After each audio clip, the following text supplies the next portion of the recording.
everybody, welcome back to my channel. This video I'm really excited to show you guys because it is a collab video with the beautiful Kathleen from KathleenLights. I'm sure some of you know her, but I will leave her link or her channel down below if you guys don't know who she is. She's gorgeous and I was so excited to collab with her. So we both did our own rendition of music festival makeup because it is close to summertime and that is music festival season for us. I really wanted to do music festival makeup because you can honestly do no wrong, and whatever you want to do, you can do.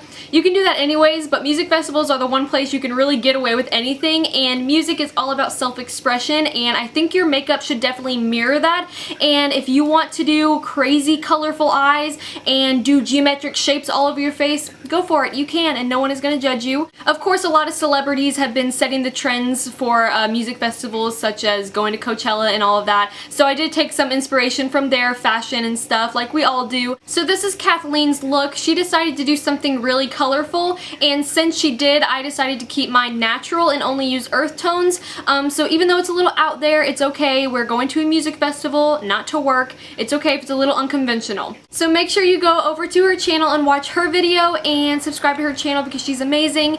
And yeah, if you guys would like to see how I got this music festival inspired makeup tutorial, then just keep watching.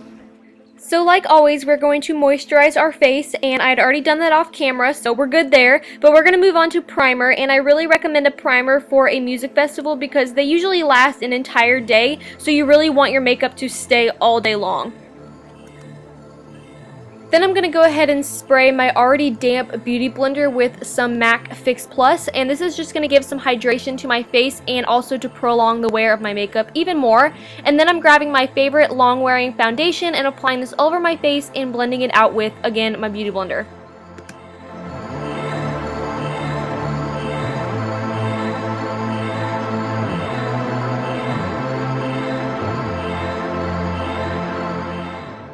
Then I'm concealing and highlighting my face with my MAC Prolongwear concealer because this is also a very long wearing product, which is definitely what we want. Don't you think that it's boring how people talk?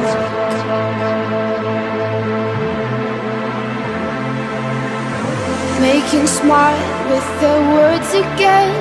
Well, I'm bored. Because I'm doing this for the thrill. Once it is all blended, I'm going to spot conceal with my Maybelline concealer just to cover up some blemishes and any other imperfections that I have. Next, I'm going to contour my face using the Eclipse palette from Coastal Scents, and this is a concealer palette, and I'm taking one of the darkest shades and applying this under the hollows of my cheekbones, and I'm using cream contour because it lasts a lot longer on your face than just powder, and it will be the perfect base for our contour later. And then I'm going to blend this shade out with my Sigma F80 Kabuki brush.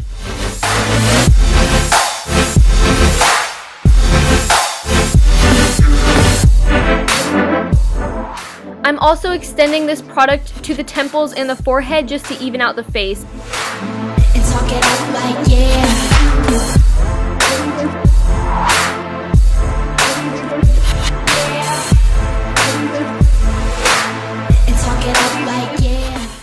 Then I'm applying some high beam to the tops of my cheekbones just to add some radiance to the skin.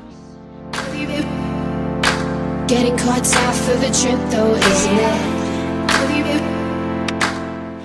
Then to lock it all in place, I'm using my e.l.f. HD Under Eye Setting Powder and setting all the areas that I put the concealer.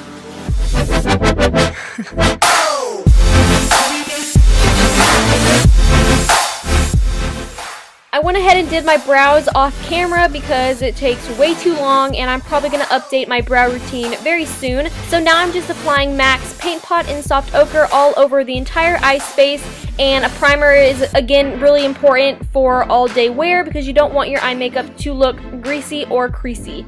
That rhymed. It's all get out like yeah. Now from the Too Faced Chocolate Bar palette, I'm taking this warm brown on a MAC 217 brush, and I am sweeping this in the crease and then blending it a little bit above the crease, and this is going to be our transition color. On my first play,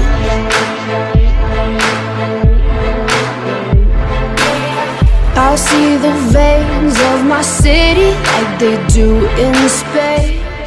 I'm adding a little bit more product as I go to deepen the color, and I'm using really light-handed back and forth motions to really make sure this color is soft and blended. And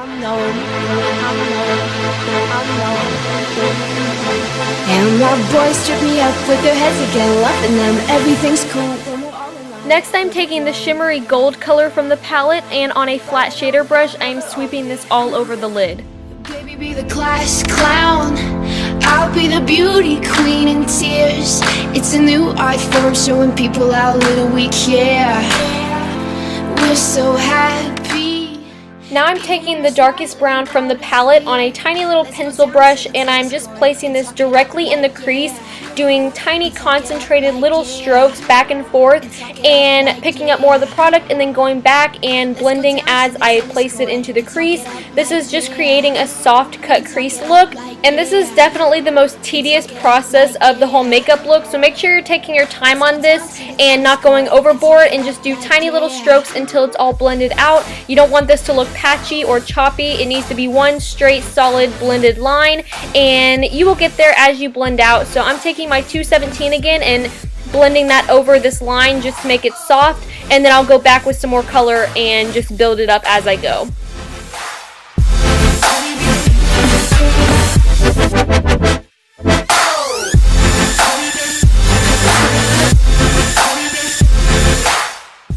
I want more depth on the outer corner than the inner corner, so I'm placing most of the darkness and more of the color towards the outer corner and then fading it into the inner corner.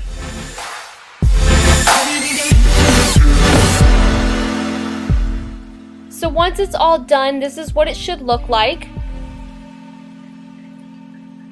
Now I'm taking Too Faced glitter glue and this glitter from Charlotte Russe, which is more of an antique gold, and I'm placing this right on top of the gold that we put before. And sorry for being out of focus, I suck. I dream so big and loud, I jump so high, I touch the clouds. Whoa, oh, oh, oh, oh, oh. I stretch my hands out to the sky, we dance with monsters through the night. Whoa, oh, oh, oh, oh. Then I'm placing this nude eyeliner straight into my waterline, and I will be going over that directly with a NYX Jumbo Pencil in Milk, which you can't even see because I'm out of frame because I'm the worst. Then I went ahead and put some of that Milk Jumbo Pencil on a little angled brush, and I'm placing this around the inner tear duct and blending it up into the pre-existing eyeshadow on top, and I want this area to be very opaque and very white. Then I'm taking this burnt orange color on another little tiny angled brush, and it's kind of hard to explain what I'm doing. You're just going to have to watch and see. I'm just creating a little line extending from the bottom lash line towards my nose, and then I'm placing the rest of the color right underneath that white and blending it outwards.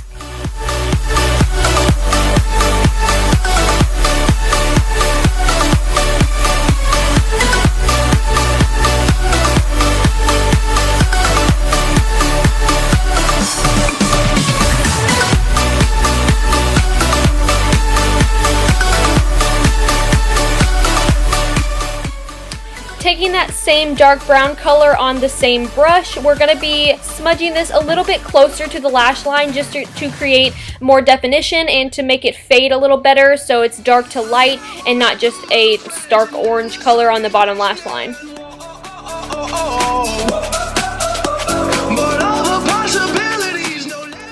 And you're only going to place that dark brown on the outer half of the eye and not go in any further to the inner corner.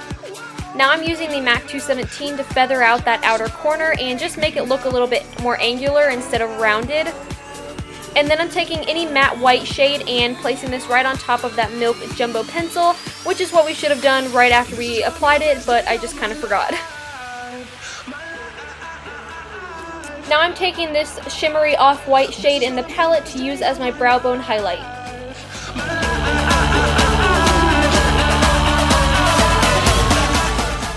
Then I'm going to go ahead and apply top and bottom mascara, but before I do the bottom, I'm just going to blend out that bottom lash line and extend that orange a little bit past the tail of my eyebrow, just to make it look a little bit more cat eye-ish because we're skipping the winged liner, so I just wanted to add that little touch.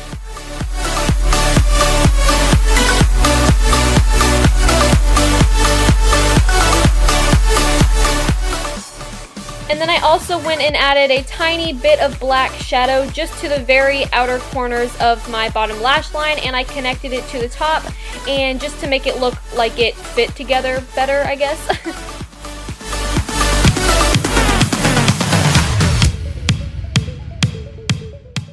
And then I continued with bottom mascara.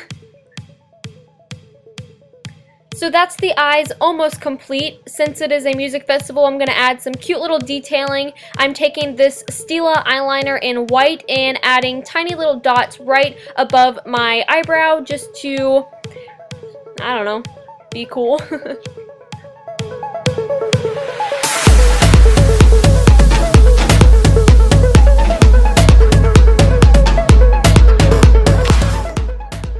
Then I'm going to contour some more with my Hoola bronzer, and I'm just applying this to the hollows of my cheek. I'm not bringing this to the forehead or anything because we already have some cream contour there. Then for blush, I'm using MAC's Center of the Universe, which is a shimmery burnt orange kind of color, so that really looks great on the cheeks to match the eyeshadow.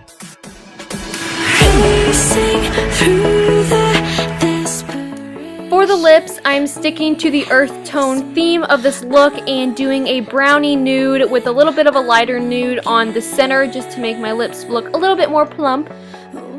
Then I'm highlighting with my favorite highlighter, the Stila Duo, and I'm using the bronzier shade, and this is just going to make my skin look a little bit more dewy and not as flat. And that is it. You are now ready to dance the night away at whatever music festival you attend. I hope you guys really enjoyed this video, and make sure you go watch Kathleen's video and subscribe to her channel because she's awesome and I loved her look. So that is it. Let me know what you guys think in the comments, and I will see you guys in my next video. Thanks so much for watching, guys. Bye! Just to unfold and